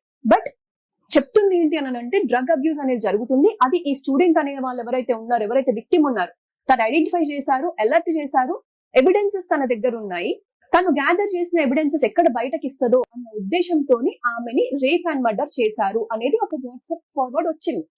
నిజంగానే దీన్ని వెనకాల చూస్తే అంటే డ్రగ్ అబ్యూస్ ఎందుకుంది, మళ్ళా అక్కడ ఎవరు అంత ఏమంటారు దాన్ని, ఎందుకు అంత ఎలౌ చేశారు అంటే గవర్నమెంట్ చేతిలో డ్రగ్స్ అనేవి లేవా, అంటే ఎక్కడ మనకి మాదక ద్రవ్యాలు అనేవి ఎక్కడ ఆపాలో అక్కడ ఎందుకు ఆపట్లేదు, ఇంతవరకు మెడికల్ కాలేజ్ వరకు ఎందుకు వస్తున్నాయి అవి అంటే డ్రగ్ డెఫినెట్లీ ఇప్పుడు ఆల్కహాల్ ఇంటాక్సికేషన్ అయినా లేకపోతే డ్రగ్ అబ్యూస్ అయినా ఇప్పుడు వాళ్ళ మానసిక స్థితిలో వాళ్ళు ఉండరు, వేరే ఒక మానసిక స్థితికి పోతారు. సో అలాంటప్పుడు వాళ్ళు రకరకాల కారణాలు అయి ఉండొచ్చు, లేదు వాళ్ళు చూసిన సమాజం అయి ఉండొచ్చు, రకరకాల కారణాల దృష్ట్యా వాళ్ళు ఆ క్రైమ్ ని కమిట్ చేస్తారు.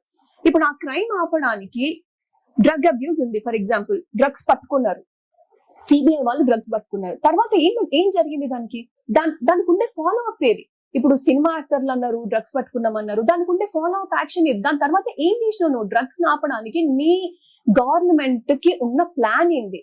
నువ్వు అంటే ఒక సైడ్ ఏమో బేటీ బచావ్ బేటీ పడావ్ అన్న స్లోగన్ ఇస్తావు, దానికి ఒక ప్రోగ్రామ్ అంటూ లేదు, జస్ట్ ఒక స్లోగన్ అది. అంటే దానికి నువ్వు ఏం ప్రోగ్రామ్ చేసుకుంటావో ఎవరి లెవెల్లో ఇండివిజువల్ లెవెల్లో మీరు చేసుకోండి, స్లోగన్ యూజ్ చేసుకోండి. డ్రగ్స్ కేమో నువ్వు ఒక డ్రగ్ కంట్రోల్ సొసైటీ ఒకటి ఉంది, ఈవెన్ మన పోలీస్ వ్యవస్థలో కూడా ఒక ప్రాపర్, తెలంగాణలో అయితే ఈ మధ్య ఒక ఉద్యమం లాగా తీసుకొని వచ్చిండ్రు లాస్ట్ ఇయర్ నుంచి, అంటే that is very appreciable actual గా. ఇప్పుడు కూడా మనము ఎవరినైనా ఒక యంగ్స్టర్ ని పట్టుకొని ఒక ఇలైట్ క్లాస్ అంటే ఒక ఇలైట్ క్లాస్ యంగ్స్టర్ ని పట్టుకొని డ్రగ్స్ ఎక్కడ దొరుకుతాయో నాయన అంటే వాడు ఈజీగా నీకు తీసుకుపోయి చూపిస్తాడు. అంటే ఎంత ఈజీగా కామన్ మ్యాన్ కి దొరుకుతున్న దాన్ని పోలీస్ వ్యవస్థ ఎందుకు అంత సింపుల్ గా తీసుకుంటుంది, ఎందుకు పట్టుకోలేకపోతుంది? అంటే యువతని పక్కదారి పట్టించడం కాదా ఇదంతా? అంటే నువ్వు డ్రగ్స్ ని ఆల్కహాల్ ని ఇష్టం వచ్చినట్టు అలౌ చేస్తే ఎక్కడ పడితే అక్కడ గవర్నమెంట్ సారా కొట్టులు, అంటే ఇది not only elite class people, నువ్వు చిన్న లేబరర్స్ వాళ్ళు ఉంటే పొద్దున్న నుంచి సాయంత్రం వరకు వర్క్ చేసిన వాళ్ళకి నువ్వు ఏం చేస్తున్నావు? కళ్ళు దుకాణాలు ఓపెన్ చేసి పెట్టినావు, వీధికి ఒక కళ్ళు దుకాణం, వాళ్ళు రాత్రి 8 అయితే పోయాడ కళ్ళు దుకాణంలో కూర్చుంటారు. అంటే వాడికి నువ్వు ప్రొవైడ్ చేసిన మళ్ళా స్టార్టింగ్ నుంచి వాడికి ప్రొవైడ్ చేసిన ఎడ్యుకేషన్ ఏంటి సమాజం? నువ్వు వాడి నుంచి ఎంత అకౌంటబిలిటీ ఆశిస్తావు? అంటే ఒక లిటరేట్ పర్సన్ అయ్యుండి వాళ్ళు డ్రగ్ అబ్యూస్ కి గురైతే వాళ్ళంతటికి వాళ్ళు తీసుకుంటే అదొక మ్యాటర్. వేరాజ్ ఒక చిన్న లోవర్ క్లాస్ నుంచి వచ్చిన వ్యక్తి, వాడికి చదువు లేదు, వాడికి సరైన ప్రొఫెషన్ లేదు, వాడికి అందుబాటులో ఇన్ని వ్యసనాలు నువ్వు పెట్టినావు చుట్టుపక్కల, వాడికి అందుబాటులో నువ్వు సిగరెట్ పెట్టినావు, బీడీలు పెట్టినావు, నువ్వు తంబాకు పెట్టినావు, కళ్ళు దుకాణాలు పెట్టినావు, ఇవన్నీ వాడికి అందుబాటులో పెట్టినావు కదా. అంటే యాజ్ ఎ వ్యవస్థ నువ్వు ఏం చేస్తున్నావు? నువ్వు చుట్టూతా ఉన్న వాడికి ఇంకా ఇంకా వాడిని మత్తులోకి పంపించి, అంటే వాడిని రియాలిటీ నుంచి దూరం చేసి వాడిని మత్తులో ఉంచుతున్నాను, అంటే వాడిని క్వశ్చన్ చేయకుండా చూస్తున్నావు. So this all comes under. మనము ఈ డ్రగ్స్ పట్ల కూడా మనం ఎట్లాంటి స్టాండ్ తీసుకోవాలి, దానికి సంబంధించిన లాస్ ఫ్రేమ్ చేసుకోవాలి. ఈ డ్రగ్స్ ఎక్కడైనా దొరికితే ఇమ్మీడియట్ గా పట్టుకొని వాళ్ళకు కూడా stringest of the stringest punishment ఇవ్వాలి. ఎందుకంటే there are youngsters who get easily addicted. ఇప్పుడు మనం చూసుకుంటే 35 years 40 years వాళ్ళు డ్రగ్ అడిక్షన్ కి గురవ్వరు. ఎవరైతే యంగ్స్టర్స్ ఉన్నారో they are more prone for drug addiction, they are more prone for your accidents. వీళ్ళ ఈ పర్టికులర్ ఏజ్ గ్రూప్ ని టార్గెట్ చేసి అవన్నీ ఉంటాయి. నువ్వు వాళ్ళని ప్రొటెక్ట్ చేయి, వాళ్ళని వీటన్నిటి నుంచి ప్రొటెక్ట్ చేయి. నువ్వు వాళ్ళకి ఆల్టర్నేట్ ఎంటర్టైన్మెంట్ చూపించు. నువ్వు ఆల్టర్నేట్ ఎంటర్టైన్మెంట్ చూపించట్లే, నువ్వేం చూపిస్తున్నావు? మళ్ళా మెయిన్ స్ట్రీమ్ మీడియా, మళ్ళా మెయిన్ స్ట్రీమ్ ఎంటర్టైన్మెంట్, మళ్ళా మెయిన్ స్ట్రీమ్ సినిమా. అంటే నువ్వు ఒక కల్చరల్ గా నువ్వు ఎదిగినప్పుడు definitely there will be changes. So ఆ ఎదుగుదల అనేది లేకుండా నువ్వు ఎంత తొక్కి పెట్టడానికి ట్రై చేసి వాడిని ఎంత మాదక ద్రవ్యాలకి నువ్వు ఎంత అలవాటు పడి చేసేలాగా చేస్తే నీకు అన్ని క్రైమ్స్ అనేవి బయటకు వస్తాయి. ఎగ్జాక్ట్లీ ఇప్పుడు జరుగుతుంది ఏంటి? ఆల్మోస్ట్ మిడిల్ బెల్ట్ ఏదైతే ఉందో, హిందీ బెల్ట్ అని ఏదైతే అంటామో మనము, మధ్యప్రదేశ్, ఉత్తరప్రదేశ్, మన ఛత్తీస్గఢ్, బీహార్, ఇటువైపు చూస్తుంటే ఉత్తరాఖండ్, ఈ రాజస్థాన్, ఈ బెల్ట్ లో మన క్రైమ్ ఎక్కువ ఉంటది. ఎందుకు ఎక్కువ ఉంటది? Definitely because there is illiteracy, definitely because there is unemployment. అంటే these are all interrelated. మనం ఒక్క ఇష్యూని పట్టుకొని దాని ఒక్క విషయం మాట్లాడుకొని అక్కడికక్కడ సాల్వ్ చేసుకునేది కాదు. As a system we have to develop. So if you look at it, right, most of these are two things. What I want to say is that there are laws which are already in place, which are quite strict, but there is an implementation lack. Second, which is there is a legal vacuum in certain cases also, right? Maybe మీరు ఆ రెండు touch చేస్తారు, right? ఒక initial first లో మనం అనుకున్నాం ఏంటంటే speedy justice, fast reports. Maybe you can touch that one as topic, where laws to act as deterring are there, but deterrents are there, but their implementation is the main problem, right? The execution is the main problem, and corruption is also the main problem, because first charge cheyalsina vallu charge cheyaru, which is, first complaint registration is the problem, crime reporting is the problem, which is because of the society's stigmas. Second, processing the crime that is reported, which is again charging the people involved and all of that, which is police again, the investigation authority. That's another issue. And the third one is about the judiciary, which is again overburdened judiciary, which is not actually, the Tariq pe Tariq and all of that sort, right? These are actually aiding to because if a trial runs for 8 or 10 years, the act loses its teeth, right? Yeah. Right? So this, if you are given a choice as to what needs to be part of this new act, probably you can speak on this, right? We already have fast track courts in place for sexual violence. We are, right? Because I think Telangana government has already passed, if I'm not wrong, 60 days lo undalani fast track courts undi. Then eక్కడ implementation undi? Who is holding the investigation authority responsible? Who is holding the lower court as responsible? Right? Even if there are high court orders saying that finish this case in the next 30 days or 60 days, even for non-complicated cases where there's documentary evidence, the lower courts are not being held accountable, right? So if malli there will be another law for the name of it, right? There will be a fast track court. See, sexual violence ki already majority of the and even in the new acts that have been passed, right? I think 180 days and unnattundi. So undi law undi, you don't probably need a special law.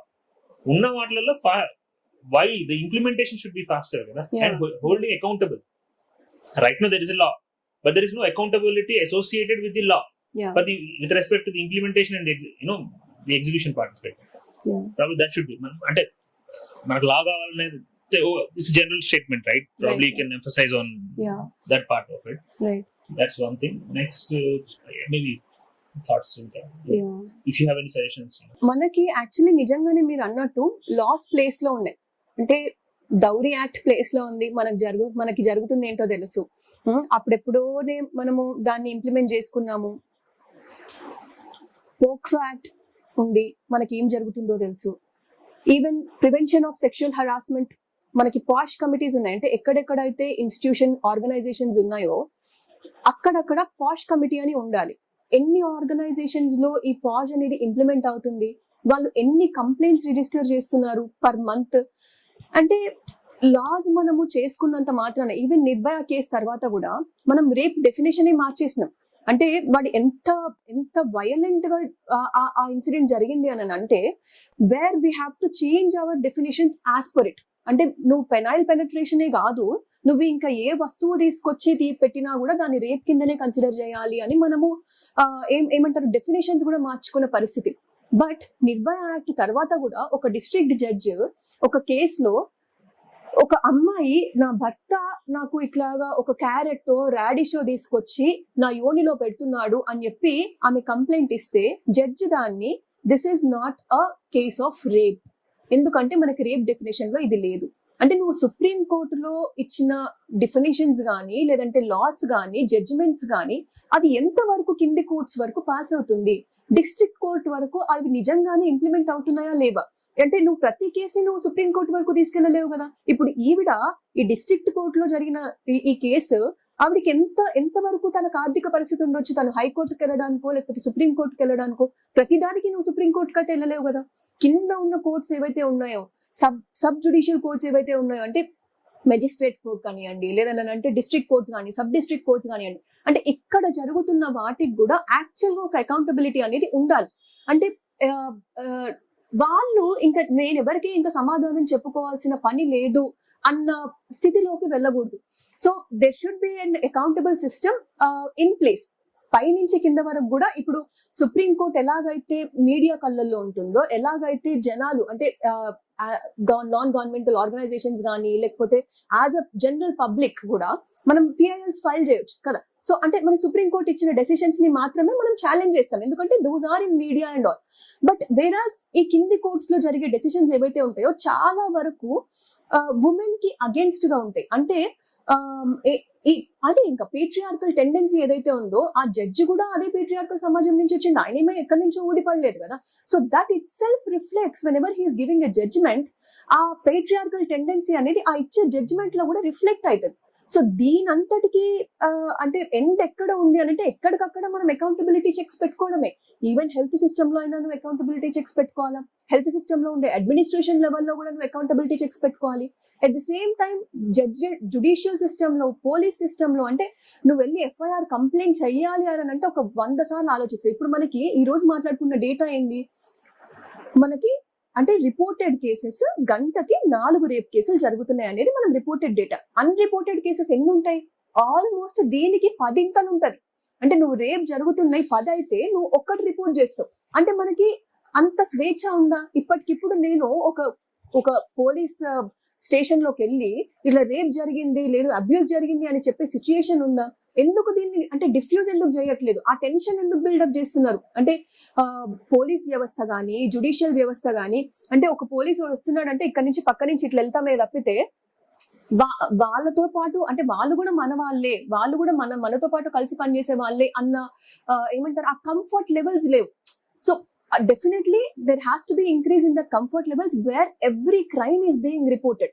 మనం చూసుకుంటే actual గా కేరళలో crimes చాలా ఎక్కువ report అయి ఉంటాయి. మనకి ఏమనిపిస్తుంది అంటే డేటా చూసినప్పుడు అరే కేరళలో ఎంత ఎక్కువ క్రైమ్ ఉంది అన్నట్టు కనపడుతుంది. But then the reporting is too high in such places. నువ్వు రిపోర్ట్ చేసే అంటే చిన్న ఇన్సిడెంట్స్ ని కూడా రిపోర్ట్ చేస్తారు. ఆ రిపోర్ట్ చేసే అంత లిటరసీ ఆ స్టేట్ లో ఉంది. నువ్వు మిగతా స్టేట్స్ లో జనాలని ఇల్లిటరేట్స్ గా ఉంచి వాళ్ళని భయాల్లో ఉంచి వాళ్ళకి కావాల్సిన ఫ్యూడల్ సినిమాలే వాళ్ళకి చూపించి అంటే ఎంతసేపు కూడా ఆ ఎదుగుదల అనేది ప్రతి అంశంలో ఉండాలి కదా. It's not only in one aspect, every other aspect లో ఎదుగుదల అనేది ఉండాలి. దానికి సరైన సమాజం ఉండాలి చుట్టూత. అట్లాంటప్పుడే మనం బయటకు వచ్చి ఒక నేరాన్ని రిపోర్ట్ చేయడం కానీ లేదు దానికి సంబంధించిన ఇన్వెస్టిగేషన్ ఇంపార్షియల్ గా జరగడానికి కానీ ఒక అవకాశం ఉంటుంది. ఇప్పుడు కూడా మనం మీడియా ట్రయల్స్ చూస్తున్నాము. ఈ కేసులో కూడా మీడియా ట్రయల్, హత్రాస్ కేసులో కూడా మీడియా ట్రయల్, అంటే కథువా కేసులో కూడా దానికి ఒక పొలిటికల్ యాంగిల్ ఇచ్చేసి రిలీజియస్ యాంగిల్ ఇచ్చేసి దాన్ని కంప్లీట్ గా తప్పుదోవ పట్టించడానికి మీడియా ట్రయల్స్ హెల్ప్ అవుతాయి. సో అలాంటివి మనం ఎంత వరకు కట్ డౌన్ చేయగలిగితే, ఇప్పుడు ఈ వాట్సాప్ ఫార్వర్డ్లు కానీ, అంటే ఎట్లా ఎక్కడ వైలెన్స్ జరుగుతున్నా కూడా అక్కడ ఫేక్ న్యూస్ అనేవి తొందరగా ప్రాపగేట్ చేసి, అంటే దానికి కూడా ఒక సిస్టమ్ ఇన్ ప్లేస్ ఉండాలి. Even for the fake news also. ఇప్పుడు దీని చుట్టూతా ఇన్ని ఫేక్ న్యూస్ క్రియేట్ అయినాయి. ఇప్పుడు టీఎంసీ వాళ్ళు ఇన్వాల్వ్ అయ్యారని ఒకళ్ళు అంటారు, లేదు బీజేపీ వాళ్ళే టీఎంసీ లాగా వచ్చారని ఒకళ్ళు అంటారు. అంటే దిస్ ఇస్ నాట్ ఒక ఈ పొలిటికల్ పార్టీ ఆ పొలిటికల్ పార్టీ అని కాకుండా ఒక ఇంపార్షియల్ వ్యవస్థ అనేది ప్లేస్ లో ఉండాలి. సో ప్రస్తుతం ఉన్న వ్యవస్థలో మనం ఎంత వరకు మనం మార్పులు చేసుకోగలుగుతామో అన్ని మార్పులు మనము చేసుకోగలగాలి. This is what I feel. I think issue మీద నాకు క్వశ్చన్స్ అంటే పాయింట్స్ మీకేమైనా ఇంకా ఉంటే చెప్పండి. మేబీ వీ కెన్, అంటే just to sum it up, right? Probably we can apart from this, అంటే ఎట్లుంటుంది మీరు చెప్పండి నాకు. అంటే కొన్ని జనరల్ కామన్ పీపుల్కి ప్రాబ్లమ్స్ ఉంటాయి కదా. Like for example major complaint ఏంటి డాక్టర్స్ దగ్గరికి వస్తే, లైక్ ఓవర్ బిల్లింగ్, రైట్? అంటే ప్రైవేట్ హాస్పిటల్కి వెళ్తే ఒక బీపీఎల్ అబోవ్ పావర్టీ లైన్ ఉన్న పర్సన్ బీపీఎల్ రావాల్సిందే, because that's how it is. 3 లక్షలు 4 లక్షలు. నిన్న మా ఫ్రెండ్ ఒకటి చెప్తా ఉన్నాడు, హీ వాస్ టెల్లింగ్, హర్ష అంటున్నాడు, పాయిజన్ తీసుకునే కేసెస్లో 10 lakhs మినిమం బిల్ కానీ బయటికి రాదు. అండ్ అప్పుడు బయటకు వచ్చిన బై దెన్ కిడ్నీస్ ఫెయిల్ అయ్యి వాళ్ళు ఎన్ని రోజులు బతుకుతారని ఎవరికి తెలియదు. నరా దెబ్బతిని, ఐ మీన్ ఎట్లా మేనిఫెస్ట్ అవుతుందో తెలియదు అని చెప్తాడు. అంటే ఇది ఒక పాయిజన్స్ సీరియస్ థింగ్. బట్ చిన్న చిన్న వాటికి కూడా there is no checks and balances with respect to the bill that is being charge to the patients, right? దీని వల్ల మేజర్ యాంగ్విష్ వచ్చి ఏదో ఒక మేజర్ క్రైమ్ అయినప్పుడు తప్ప people are not generally supportive of your profession. I mean Definitely, because they feel that, see, we understand the 10-year duration you are studying and all of it, right? But general feeling అంటే దోసుకుంటారు అవి. అంటే rationality ఎక్కడో miss అవుతుంది. ఆ రేషనాలిటీకి ఇప్పుడు if you go into the foreign system, right, whether it is US or anything, most of the treatment has been standardized probably, and the billing is also has been standardized. ఇప్పుడు జరుగుతుంది ఆరోగ్యశ్రీ అనుకోండి, ఇంకోటి అనుకోండి, over billing చేసి then ఎక్కడో దాన్ని normalise చేస్తున్నారు కదా. సో మేబీ మనము ఈ ఆస్పెక్ట్ లో కూడా ఒక డాక్టర్ ఒపీనియన్ టచ్ చేస్తే, ఐ థింక్ మనం ఏదో ఇష్యూ బేస్డ్ మాట్లాడినట్టు కాకుండా this will be holistic interview, because you talked about law, you talked about circumstances, right? అంటే వైద్యం అనేటువంటి దాన్ని మామూలుగా అయిపోయేటటువంటి దాన్ని కూడా కాంప్లికేటెడ్ చేసేసి దానికి ఎక్కువ ఛార్జీలు చేస్తూ ఉన్నారు. వాస్తవంగా మనకు వచ్చేటటువంటి దీంట్లో 70-80% ప్రాథమిక దశలో చాలా ప్రాథమికమైనటువంటి మందులతో పోయేటటువంటి దాన్ని ప్రజల్లో ఆ రకమైనటువంటి అపోహ కూడా కల్పించారు. దాని విషయం కూడా మనం సో యాక్చువల్లీ ఇది చాలా పెద్ద ఇష్యూ. అంటే మన కంట్రీలో హెల్త్ కేర్ అనేది ఎట్లా కార్పొరేట్ అవుతూ వచ్చిందో, అంటే ఆల్మోస్ట్ మనము 90s నుంచి తీసుకుంటే ఇప్పటి వరకు ఆల్మోస్ట్ ఒక 20-30 years డ్యూరేషన్లో చాలా కార్పొరేటైజ్ అయింది, చాలా ప్రైవేటైజ్ అయింది. అండ్ ఉన్న గవర్నమెంట్ హెల్త్ సిస్టమ్స్ ని కూడా మనం ఎంతవరకు వీలైతే అంతవరకు ప్రైవేటైజ్ చేస్తున్నాం. In the form of Aarogyasri అనుకోండి, లేదు అని అంటే ఇప్పుడు వస్తున్న PMJAY ఏదైతే ఉందో, అంటే వాళ్ళు ఏం చేస్తున్నారు, కార్పొరేట్ హాస్పిటల్స్ ని ఎన్పానల్ చేస్తున్నారు. అంటే నువ్వు ఒక డిజీజ్ తో వచ్చినప్పుడు, అంటే నువ్వు ఒకవేళ బిలో పవర్టీ లైన్ అయితే గవర్నమెంట్ నుంచి నీకు కొన్ని సబ్సిడీస్ ఉన్నాయి. వాళ్ళు నీకు 5 lakhs వరకు ఓకే ఎగ్జంప్షన్ ఇస్తారు పర్ ఇయర్. బట్ ఇది ఎంతవరకు జనాల వరకు రీచ్ అవుతుంది అనేది ఒక ఆస్పెక్ట్. ఇంకొక ఆస్పెక్ట్ ఏంటంటే మనం ఎంత ప్రైవేటైజ్ అయింది, అంటే యాక్చువల్ గా ఇక్కడ డాక్టర్ పాత్ర ఎంత. ఇప్పుడు మనం తీసుకుంటే నిజం చెప్పాలని అంటే as a from whole heart గా చెప్పాలి అని అంటే, డాక్టర్ ప్రొఫెషన్ లోకి ఎంటర్ అయ్యే ప్రతి ఒక్క స్టూడెంట్ ఎవరైతే ఉంటారో ఎంతో కొంత సర్వీస్ మోటో ఉంటేనే వాళ్ళ ఇంక్లినేషన్ హెల్త్ సెక్టార్ వైపు మల్లుతుంది. Not only doctor profession, nurse కానీ లేకపోతే any other health care professional, కొంచెం సర్వీస్ మోటో అనేది ఉంటుంది వాళ్ళకి. మనం వాళ్ళు బయటకు వచ్చినప్పుడు డాక్టర్లుగా అయ్యి బయటకు వచ్చినప్పుడు వాడికి ఒక క్లినిక్ పెట్టుకునే పరిస్థితి లేదు. ఎందుకు లేదు అని అంటే దానికి అయ్యే ఖర్చు చాలా ఎక్కువ. వాడు అయితే చిన్న సైజ్ క్లినిక్ పెట్టుకోగలుగుతాడు, లేదు అని అంటే ఒక కార్పొరేట్ హాస్పిటల్లో పోయి పనిచేయాలి అంతే. గవర్నమెంట్ ఉద్యోగాలు అనేవి పక్కన పెట్టండి, అసలు అవి లేవు, ఉన్నా కూడా లేనట్టే. చాలా మినిమల్ నంబర్ లో గవర్నమెంట్ ఉద్యోగాలు డాక్టర్లకు అనేవి ఉన్నాయి. సో వాళ్ళని పక్కన పెడితే వీడెవడైతే ఉన్నాడో ఈ డాక్టర్, వీడు కార్పొరేట్ హాస్పిటల్కి వెళ్ళి పనిచేస్తాడు. అక్కడ పనిచేసినప్పుడు వాడి సిచ్యుయేషన్ ఏంటి, వాడు అక్కడ ఉండే ఒక పావు మాత్రమే. He's not the administrator or he's not running the hospital. వాడేంటి, వాడికి నెల జీతం ఇస్తుంది అంతే. వాడు కూడా అందరిలాగానే ఒక లేబరర్ అంతే. అంటే మనకి వేరే ఎక్కడ ఏ ఆర్గనైజేషన్ లో పనిచేసినా కూడా మనకు జీతం వస్తుంది. అట్లానే మనం ఏ హాస్పిటల్లో పనిచేసినా, నువ్వు అపోలోలో పనిచేసినా, ఏఐజీలో పనిచేసినా నువ్వు జీతానికి పని చేయాల్సిందే. కొన్ని హాస్పిటల్స్ ఉంటాయి, దాంట్లో ఏముంటది, పర్సంటేజ్ బేసిస్ ఉంటుంది. ఆ పర్సంటేజ్ ఎట్లా డివైడ్ చేస్తారు, నువ్వు ఎన్ని ఎక్కువ కేసెస్ డీల్ చేస్తే ఆ కేస్ బేస్డ్ రేషియో ప్రకారంగా నీకు పర్సంటేజ్ ఇస్తారు. సో ఏంటి ప్రైవేట్ హాస్పిటల్స్ లో ఇప్పుడు మనము మామూలుగా ఒక మధ్య తరగతి వాళ్ళు వెళ్తారు, వెళ్ళినప్పుడు వాళ్ళు కంప్లీట్ బిల్ వేస్తారు. ఆ బిల్లులో డాక్టర్కి వచ్చే శాలరీ పరంగా చూసుకుంటే ఒక 5-6% కూడా మనకి డాక్టర్ శాలరీ ఉండదు. బట్ మనకి ఎట్లా డైరెక్ట్ అవుతుంది అంటే, because doctor is the only person who is communicating with the patient. అంటే ఈ హాస్పిటల్ ఇక్కడ ఉంది, మేనేజ్మెంట్ అంతా ఇక్కడ ఉంది, పేషెంట్ ఇక్కడ ఉన్నాడు. నీకు మధ్యలో కనపడేది ఇద్దరు, డాక్టర్ నర్స్. బట్ ఇక్కడ పెట్టుబడి పెట్టేవాడు వేరే వాడు ఉన్నాడు. అంటే ఎవరైతే మన క్యాపిటల్ ఇన్వెస్ట్ చేసి ఒక హాస్పిటల్ అనేది కట్టిండో, ఒక ఐసీయూ అనేది బిల్డ్ చేసిండో, ఆ క్యాపిటలిస్ట్ అనేవాడు వేరే వాడు ఉన్నాడు. వీళ్ళు కూడా వీళ్ళ దగ్గర పనిచేసే లేబరర్సే. ఈ మధ్యలో ఉండే డాక్టర్స్ కానీ, నర్సెస్ కానీ, మిగతా హెల్త్ కేర్ స్టాఫ్ కానీ, వీళ్ళందరూ కూడా వీడి దగ్గర జీతాలు తీసుకొని పనిచేసే వాళ్ళే.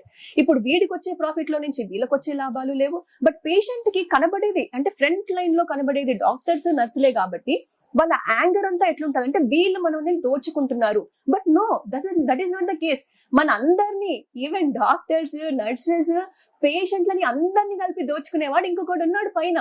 వాడి పైన మీ యాంగర్ ఉండాలి, వాడి పైన మీ యాంగ్విష్ ఉండాలి. అంటే ఎందుకు మేము ఇంత ఖర్చులు పెట్టాల్సి వస్తుంది ఒక హాస్పిటల్కి వెళ్తే? ఎందుకు గవర్నమెంట్ అంత లీనియన్స్ ఎందుకు ఇచ్చింది? ప్రైవేట్ హాస్పిటల్స్ కి ఎందుకు నువ్వు ఒక రూల్ ఎందుకు పెట్టలేదు? ఈ పర్టికులర్ దానికి దీనికంటే ఎక్కువ తీసుకోకూడదు, ఇంతకంటే ఎక్కువ ఖర్చు అవ్వకూడదు అనే రూల్ ఎందుకు లేదు? అలాంటి రూల్స్ ఇంప్లిమెంట్ చేయడానికి, అలాంటి రూల్స్ ఫ్రేమ్ చేయమని చెప్పి మనం గవర్నమెంట్ ప్రశ్నించాలి. ఇప్పుడు గవర్నమెంట్ ఏం చేస్తుంది, తన వరకు తను చూసుకుంది. అంటే గవర్నమెంట్ ఒకవేళ కింద కేసు నుంచి వచ్చిండు ఒక అబ్బాయి, ఒక ఆయన డయాలిసిస్ పేషెంట్ ఉన్నాడు, ఎవ్రీ మంత్ ఇన్ని డయాలిసిస్ జరగాలి. అట్లాంటప్పుడు గవర్నమెంట్ ఏం చేస్తుంది, ఒక క్యాప్ డిసైడ్ చేసింది, నేను ఇంతవరకు ఇస్తా ఈ హాస్పిటల్ కి అన్నప్పుడు వీళ్ళు ఏం చేస్తున్నారు, ఈ హాస్పిటల్ కి ఒక్కొక్కసారి ఆ హాస్పిటల్ కి అంతకంటే ఎక్కువ ఖర్చు అవుతుంది, ఒక్కొక్కసారి ఆ హాస్పిటల్ కి అంతకంటే తక్కువ ఖర్చు అవుతుంది. బట్ వాళ్ళు ఏం చేస్తారు, అది క్యాప్ చేసినప్పటి నుంచి దానికంటే ఎక్కువ బిల్స్ ప్రొడ్యూస్ చేస్తారు. సో ఉన్న దానికంటే కూడా ఎక్కువ అమౌంట్ ప్రొడ్యూస్ చేస్తే కనీసం అంతవరకైనా కూడా గవర్నమెంట్ మనకి ఇస్తుంది కదా అన్న బాడ్ ఇంప్రెషన్. బట్ ఎనీవేస్, అసలు మొత్తం చూసుకుంటే అసలు హెల్త్ సెక్టర్ నుంచి నువ్వు ప్రాఫిట్ జనరేట్ చేయాలి అనుకోవడమే ఒక పెద్ద తప్పు. Health should be a human right. ఇది అంటే ఇదేదో మన డబ్బులు ఇస్తేనే హెల్త్ అన్న సిచ్యుయేషన్ కి మనం ఇప్పుడు ఈ రోజు వచ్చినాం. అంటే నువ్వు ఎన్ని ఎక్కువ డబ్బులు పెడితే నీకు అంత మంచి హెల్త్, నువ్వు ఎంత తొందరగా హాస్పిటల్ కి తీసుకెళ్లగలిగితే. అంటే నీకు ఎయిర్ అంబులెన్స్లు ఉంటాయి, రైట్? కొన్ని కంట్రీలో ఎయిర్ అంబులెన్స్లు ఉంటాయి. నీకు అంటే నువ్వు ఒక మనిషి ప్రాణానికి ఎంత విలువ ఇస్తున్నావు. నువ్వు వాడు లోవర్ క్లాస్ వ్యక్తి అయితే వాడు హాస్పిటల్ చుట్టూ primary health centre, secondary health centre, tertiary health ఇవన్నీ తిరిగి ఒక కంప్లీట్ ఒక పైన లెవెల్కి వచ్చేంతసరికి వాడికి అసలు ప్రాణమే ఉండదు. అదే ఒక అప్పర్ క్లాస్ వ్యక్తి ఎవరికైతే ఆర్థికంగా ముందుకున్నారో వాళ్ళు డైరెక్ట్ గా పోవడమే, అప్రోచ్ అవ్వడమే ఒక కార్పొరేట్ హాస్పిటల్కి వెళ్తారు. కాబట్టి వాడికి బతికే ఛాన్స్ ఎక్కువ ఉంటుంది. సో డెఫినెట్లీ ఈ ఆర్థిక అసమానతలు ఏవైతే ఉన్నాయో ఇవన్నీ కూడా మనకి ఈ హెల్త్ కేర్ సిస్టమ్ కానీ లేదంటే కార్పొరేటైజేషన్ కి కానీ ఇవన్నీ చాలా దోహదపడతాయి. సో మనకి ఎట్లా కనబడుతుంది అని అంటే, మనకి న్యాయం జరుగుతుందా, న్యాయం జరగట్లేదా అంటే అసలు ఈ హెల్త్ కేర్ సెక్టర్ ని ప్రైవేటైజ్ చేయడము అనేదే ఒక పెద్ద అన్యాయమైన వ్యవస్థ. ఒక మనిషికి డబ్బులుంటే ఒకలాగా, డబ్బులు లేకుండా ఒకలాగా ఆరోగ్య సేవలు అందుతున్నాయి అంటే అదొక అమానుషమైన చర్యలాగా మనం ట్రీట్ చేయాలి. అంతేగాని నువ్వు ఒక NICU లో ఉండే baby 7 months baby, 8 months baby ఉంటే, ఫర్ ఎగ్జాంపుల్ చాలా చిన్న ఎగ్జాంపుల్ ఇది, నువ్వు ఒక కార్పొరేట్ హాస్పిటల్ కి తీసుకెళ్తే వాడిని 2 రోజులు 2 నెలల్లో ఇంక్యుబేటర్ లో పెట్టి వాడిని బతికిచ్చి బయటకు పంపిస్తావు. అదే ఒక చిన్న తరగతి వ్యక్తి ఎవరైతే ఉంటారో 7 months 8 months బేబీ ఉంటే ఖచ్చితంగా వాడు 10 రోజుల్లో జాండీస్ తో చనిపోతాడు. అంటే ద డిఫరెన్స్ అంటే నువ్వు ఏ ప్రాణానికి ఎంత విలువ ఇస్తున్నావు. నువ్వు డబ్బున్న ప్రాణానికి ఒక విలువ, డబ్బు లేని ప్రాణానికి ఒక విలువ ఇవ్వడమే ఒక అమానుషమైన పద్ధతి. This has to change on a greater context. అంటే మనం సొసైటీగా ఒక ఏ సేవలు నువ్వు ప్రాఫిటీరింగ్ కి చూస్తున్నావు, ఆ సేవలన్నీ కూడా ప్రాఫిట్ తీసేసి అందులో నుంచి it has to be publicised. అంటే నువ్వు హాస్పిటల్స్ అన్నింటినీ నేషనలైజ్ చేయి, ఎందుకు చేయవు? అంటే this has to be the demand from the public. అంతేగాని నువ్వు దీని పట్ల ఏం మాట్లాడకుండా నువ్వు ప్రభుత్వానికి అంటే ప్రభుత్వం ఎన్నైనా ప్రైవేట్ హాస్పిటల్స్ గ్రాంట్ చేయొచ్చు, ప్రైవేట్ హాస్పిటల్స్ ఎంతైనా మీ నుంచి దోచుకోవచ్చు, వ్యాక్సిన్స్ కానివ్వండి, లేదు డ్రగ్స్ కానివ్వండి, కొత్త కొత్త డ్రగ్స్ కానివ్వండి, దానిపైన ప్రాఫిట్ ఎందుకు, ఒక మనిషి ప్రాణాల పైన ప్రాఫిట్ ఎందుకు అనేది ప్రజల నుంచి రావాల్సిన ప్రశ్న. వాళ్ళు గవర్నమెంట్ అడగాలి, నువ్వెందుకు మా ప్రాణాలకి మేము ఎందుకు డబ్బులు కడుతున్నాము అన్న ప్రశ్న ప్రజలు అడగాలి. ఎందుకు మనం ట్యాక్సులు కట్టట్లేదా? ప్రతి ట్యాక్స్ కడుతున్నాం, ప్రతి ఒక్కరు ట్యాక్స్ కడుతున్నాం. ఆ ట్యాక్స్ అంతటిని నువ్వు వేరే వేరే దేశాలకు ఎందుకు తరలిస్తున్నావు? ఎందుకు ఆర్మ్స్ ఎక్కువ కొంటున్నావు? నీకు కావాల్సిన విద్య వైద్యం ఎందుకు అందించట్లేదు? మేము ట్యాక్సులు కట్టిన దాన్ని దీనికి మళ్ళించు, పర్సెంటేజ్ ఎక్కువ చేయి, 20% చేయి, 25% చేయి, హెల్త్ ఇంప్రూవ్ చేయి, ఎడ్యుకేషన్ ఇంప్రూవ్ చేయి. ఆటోమేటిక్ గా నీకు ఎంప్లాయ్మెంట్ జనరేట్ అవుతుంది, ఆటోమేటిక్ గా సిస్టమ్ డెవలప్ అవుతుంది.